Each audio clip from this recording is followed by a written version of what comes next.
தமிழ் பேசும் தோழர்களுக்கு தமிழ் தோழனின் தமிழ் வணக்கம்.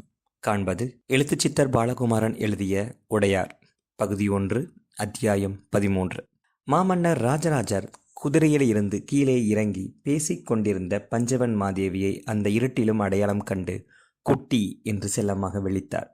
பின்னால் 2 பெண்கள் இருந்ததால் மன்னர் தன்னை அப்படி கூப்பிட்டது பஞ்சவன் மாதேவிக்கு திடுக்கென்று தூக்கி வாரி போட்டது. என்ன இது, மன்னர் கண்டபடிக்கு பேசுகிறாரே என்று கவலையோடும் ஆச்சரியத்தோடும் அவரை பார்த்தார் பஞ்சவன் மாதேவி. ராஜராஜர் வாயிலிருந்து அன்பினால் தப்பி வந்த அந்த வார்த்தையை சொல்லிவிட்டோமே என்று வருத்தப்படாமல் சாதாரணமாக நடந்து போய் போர்வையோடு பஞ்சவன் மாதேவியை அணைத்து கொண்டார். மன்னர் சந்தோஷமாக இருக்கிறார் என்பதை அவர் தொடல் பஞ்சவன் மாதேவிக்கு காட்டியது. படியேறி மேல்தளத்திற்கு போனதும் தன்னை அறைக்கு தனியே அழைத்து போய் கட்டிலில் வைத்து இறுக்கிக் கொள்வார் என்பது தெள்ளத் தெளிவாக புரிந்தது. நல்ல வேலை தேவி, பழமர் நேரி போனது உத்தமமான விஷயமாகிவிட்டது. வரைபடங்கள் கொண்டு வந்த மாட்டு வண்டி காவிரி வெள்ளத்தில் குடை சாய்ந்து உடைந்து போயிற்று. வரைபடங்கள் அடங்கிய பெட்டியையும் மீட்டு சிக்கிக் கொண்ட ஆட்களையும் காப்பாற்றிவிட்டோம். இந்த பக்கமும் சில மணி நேரங்களுக்கு தண்ணீர் வராது என்பதை பறையடித்து தெரிவித்து விடுங்கள். மறுபடியும் தண்ணீர் முன்போலவே வேகமாக வரும் என்றும் ஜனங்களுக்கு தெரிவியுங்கள். திடீரென்று தண்ணீர் வராமல் போனதற்கு பயந்து விடப் போகிறார்கள் என்று ராஜராஜர் அக்கறையோடு சொன்னார். பஞ்சவன் மாதேவி கை காட்ட அங்கிருந்த காவலன் ஒருவன் இதை கிராம அதிகாரிகளுக்கு சொல்ல மாளிகையை விட்டு வெளியேறினான். தேவி, இவள் ராஜராஜி, இவள் தான் வரைபடங்கள் கொண்டு வந்த பெண். அந்த வெள்ளத்தை மாட்டு வண்டி எளிதாக தாண்டியிருக்கலாம். ஏதோ கல்புரட்டி சக்கரம் உடைந்துவிட வண்டி குடை சாய்ந்து விட்டது. நம் சேனாதிபதி பிரம்மராயர் அனைவரையும் காப்பாற்றி கரை சேர்த்து விட்டார். வண்டியையும் அப்படியே தூக்கி வரைபடங்களையும் மீட்டுவிட்டோம். இன்னும் சிறிது நேரத்தில் வரைபடங்கள் வந்துவிடும். அவைகளை உலர வைத்து நாளை காலை ஒவ்வொன்றாய் பரிசீலிக்க வேண்டும். மன்னர் மிருதுவாக அழுத்தமான குரலில் பேசினார். ராஜராஜிக்கு தங்குவதற்கு இடம் கொடு. அவளுக்கு உடைகள் கைவசம் இல்லை என்று நினைக்கிறேன். மாற்றுடைகளுக்கு ஏற்பாடு செய். ஏதேனும் முக்கியமான பொருட்களை அவள் மாட்டு வண்டியில் இழந்திருந்தால் அதையும் கொடுப்பதற்கு முயற்சி செய். ராஜராஜி நம்முடைய விருந்தினள், மாளிகையில் தங்கவை. அவர்களின் உணவு விஷயங்களையும் கவனித்துக்கொள். இங்கு தங்கிய பிறகு சில நாட்களில் அவர்கள் தஞ்சாவூர் பயணப்பட வேண்டும். தஞ்சாவூரில் மற்ற ஏற்பாடுகளை அவர்களுக்காக வீடுகளை நான் பார்த்து கொள்கிறேன். வேறு ஏதேனும் செய்தி உண்டா? அவர் உள்ளே நகர்ந்து போய் படியேறினார். படியேறியவர் திரும்பி ராஜராஜியை பார்த்தார். ராஜராஜி, நன்றாக ஓய்வெடுத்துக்கொள்.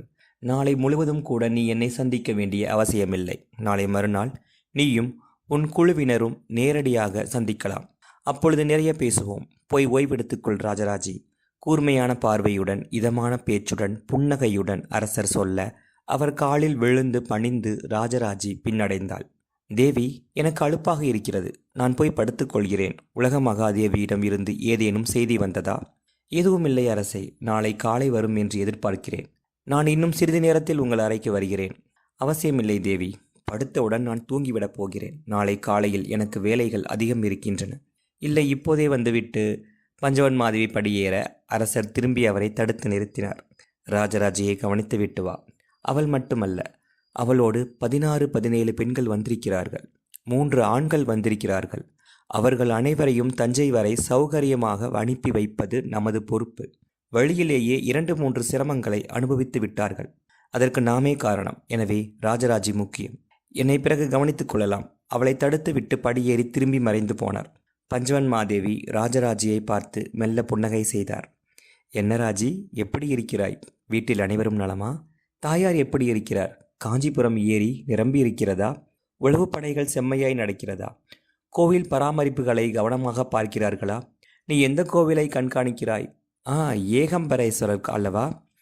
வருடத்திற்கு 3 முறை நீண்ட குச்சியினால் வவ்வால்களை துரத்தி ஒட்டடை அடித்து மண்டபம் முழுவதும் மேற்கூரையில் சுண்ணம் பூச வேண்டும் என்று சொல்லியிருந்தேன். செய்திருக்கிறார்களா? எல்லாம் குறைவர நடந்து கொண்டிருக்கிறது அரசியாரே. இம்மாதிரி வேலைகள் செய்யப்படும் போதெல்லாம் மக்கள் உங்கள் பெயரைத்தான் சொல்கிறார்கள். போன மாதம் கோயில் மேற்கூரையில் சுண்ணம் அடிக்கும் பொழுது ஜனங்கள் தாங்களாகவே முன்வந்து தரையில் விழுந்த சொட்டுக்களை ஈரத்துணியால் துடைத்து வேலையாட்களுக்கு உதவி செய்தார்கள். வேறு என்ன நடந்தது? கோயில் நிர்வாகமும் மக்களும் சேர்ந்து காமாட்சி அம்மன் ஆலயத்தில் தூரெடுத்தார்கள். பிறகு போன சயத விழாவின் போது 101 வேதம் படித்த மாணவர்களை வரிசையாக வரச் சொல்லி அவர்களுக்கு மரியாதை செய்தார்கள். அன்று முழுவதும் பல பேர் பல வீதிகளில் பல கோயில்களில் இலவசமாக உணவு போட்டார்கள். ஜனங்கள் உண்டு மாளவில்லை போங்கள். அவ்வளவு கோலாகலமாக சதய திருவிழா நடந்தது. ராஜராஜி ஆவலாக சொன்னாள். பெண்களை, நீங்கள் படுக்க போங்கள். ராஜராஜியின் பேச்சை கேட்டுக்கொண்டே இருந்த பஞ்சவன் மாதேவி சித்திரவள்ளியையும் சீருடையாளையும் திரும்பி பார்த்து அங்கிருந்து துரத்தினார். அவர்கள் இருவரும் குனிந்து வணங்கிவிட்டு விடை பெற்றார்கள். அவர்கள் போனதும் சற்றென்று பஞ்சவன்மாதேவி ராஜராஜியின் அருகே வந்தார்.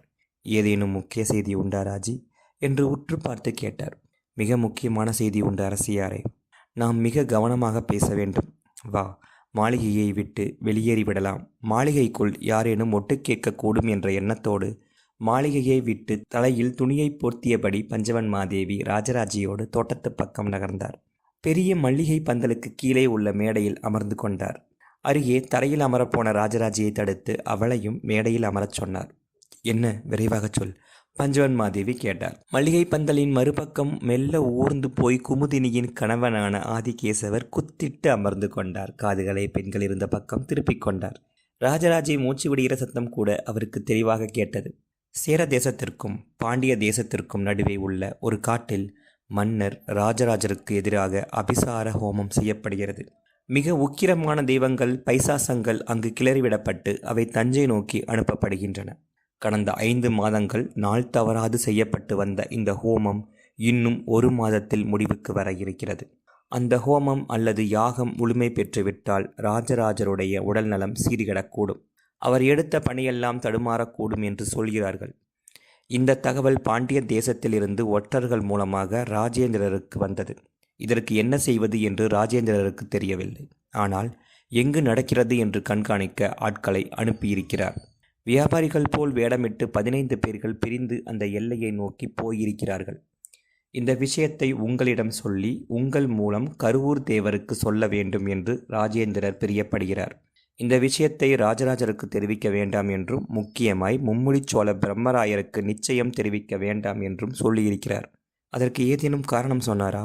ராஜராஜர் இதை நம்ப மாட்டார். மும்முடிச்சோழ பிரம்மராயர் ராஜராஜருக்கு தெரிவிக்காமல் எதையும் செய்ய மாட்டார். உடனே படையெடுத்து போகலாம் என்று பிரம்மராயர் ஆரம்பிக்கக்கூடும். மன்னருக்கு தெரிந்து அவர் தடுக்கக்கூடும். அப்படி ஒரு படை பாண்டிய தேசத்தை தாண்டி போனால் போவதற்குள் அவர்கள் இடமாற முற்படுவார்கள். அவர்களில் யாரேனும் ஒருவர் தப்பித்தால் கூட இந்த அபிசார யாகம் தொடர்ந்து நடைபெறும். எனவே இதை எப்படி சமாளிப்பது என்று கருவூர் தேவருக்கு மட்டுமே தெரியும். ஆகவே அவருக்கு இந்த தகவலை உங்கள் மூலம் தெரிவிக்குமாறு ராஜேந்திரர் கேட்டுக்கொண்டார். இப்படி பைசாசங்களை அனுப்ப முடியுமா? ராஜேந்திரர் இதை நம்புகிறாரா என்று பஞ்சவன்மாதேவி கேட்க, அதற்கு ராஜராஜே சொல்லிய பதில் அவரை திகைப்படைய வைத்தது. அந்த திகைப்பு பின்னால் ஒட்டு கேட்டுக்கொண்டிருந்த அந்தனர் மீதும் விழுந்தது.